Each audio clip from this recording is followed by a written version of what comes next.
Welcome to Chillin' 101. We hope this video helps.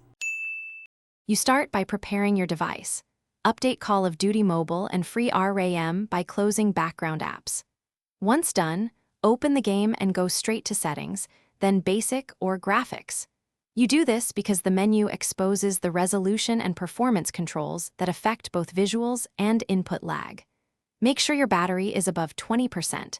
Mobile power management can throttle performance. You will now see the graphics panel, where the first actionable options live continue to the specific resolution controls. Now you adjust the core settings. You choose graphics, then render resolution or custom graphics to change visual fidelity. Select a preset for quick change, low, medium, high, or set a render scale between 0, 5, and 1. 0 to balance clarity versus performance. Next, set your FPS target. 30 for battery savings, 60 for smoother play, higher if supported. Once done, tweak anti-aliasing and texture quality for finer control. Apply changes and prepare to restart the game, so settings take full effect.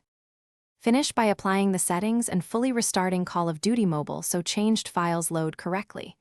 You should play a short match to evaluate frame stability, input latency, device temperature, and battery impact. If performance meets your goals, keep the configuration. If not, gradually lower render scale or FPS. If the game crashes or won't load, clear the app cache, reduce graphics to the minimum, and reinstall if needed. This troubleshooting step usually resolves conflicts from corrupted settings or incompatible updates. Thanks for watching. Consider subscribing if we helped you.